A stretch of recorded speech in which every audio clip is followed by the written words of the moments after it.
هتصدقوني لو قلت لكم يا بنات الكارثة حصلت معايا في اللحظة دي، واول مرة يحصل معايا كده، قدر الله ما شاء فعل. اسمعوا الفيديو للاخر وانت هتفهموا.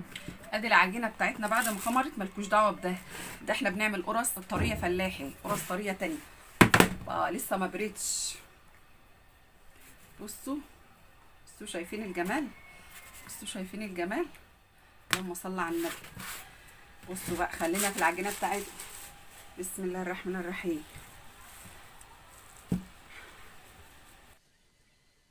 نكبرها كمان شويه،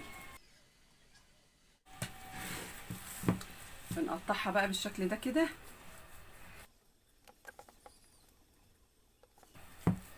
وبرده عندنا ايه، شغالين في فطير. الفطير عندنا في قلب الفرن، هوريه لكم دلوقتي.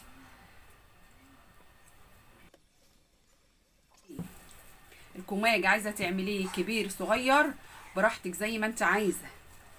اهو احنا بنعمله كبير بس شويه، ايه بيبقى كبير عن القرص شويه. تمام. اخلص بقى كله تكوير بالشكل ده وهفرده دلوقتي واوريكم. بعد ما خلصت بقى تكوير بالشكل ده، بسيبه يرتاح، بغطيه بسيبه يرتاح لمده 5 دقايق 10 دقايق، وبعد كده ايه هفرده بالنشاب. هوريكم دلوقتي. هنطلع بس ايه الفطيره معانا. بسم الله الرحمن الرحيم. بصوا اللهم صل على النبي. شايفين جمال الفطير؟ اللهم صل على النبي. بس يا عمر بصوا شايفين الجمال؟ اللي جاهز معانا بنسويه معانا. هنحط صاج قرص وبعد كده هنكمل فطير برضو. بسم الله الرحمن الرحيم.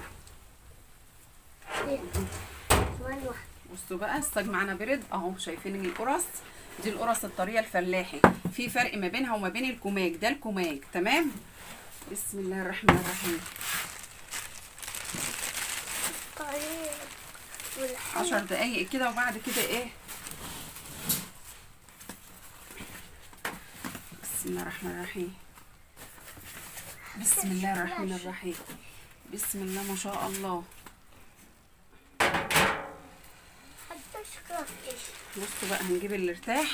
ركزوا بقى معانا. هنجيب اللي ارتاحت مثلا ونعمل كده. نرجع ورا كده بس عشان نوسع لنفسنا.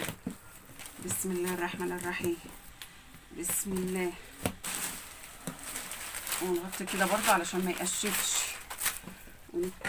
كده. ثانيه واحده اجيب كده. هجيب المردنه واقوم بقى ايه عامله كده.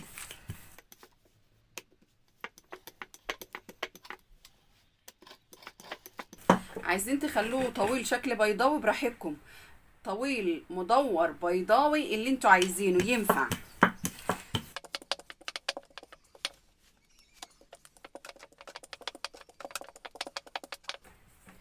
الشكل ده كده. ما ينفعش ان انا ابططه بايديا. ليه؟ مش هيقب معاكم. لازم بالمردنه علشان السمك بتاعه بيبقى رقيق مش زي القرصه. اهو بصوا. وعندي بقى حته نظيفه، مشمع يكون نظيف، واحطه عليه بالشكل ده كده. تمام. وبعد ما بخلصه فرد بالشكل ده بقوم مغطياه بملايه واسيبه لمده ربع ساعه، وبعد كده ايه اخبزه لان هو خمر بعد العجن. اهو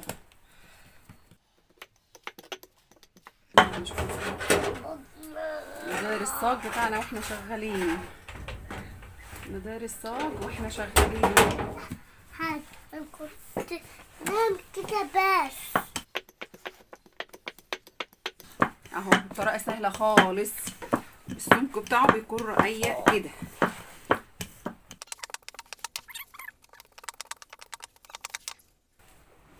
اهم حاجه عندكم الاطراف ترققوا فيها على قد ما تقدروا.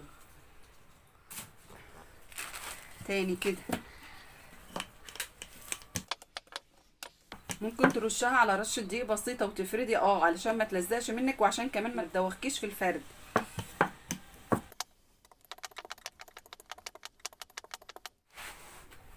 بصوا السمك بتاعه ملي اهو.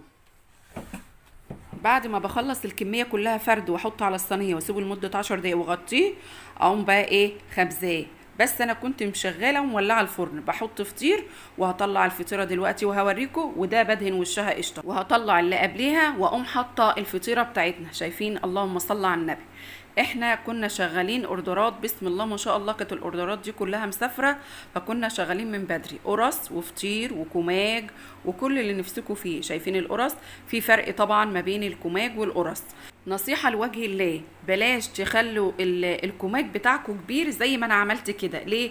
علشان انتي لما تيجي تشيليه من قلب الصينية زي ما انا بشيل كده واحطه في قلب الصاج، ما يقطمش معاكي من النص، فكده تلاقي الكماج ما يقبش معاكي في قلب الفرن. وهنا حصلت الكارثة معايا، كان التليفون فصل وبجد كنت زعلانة جدا. ولا في اي تليفون تاني، بس ان شاء الله تتعوض بأمر الله.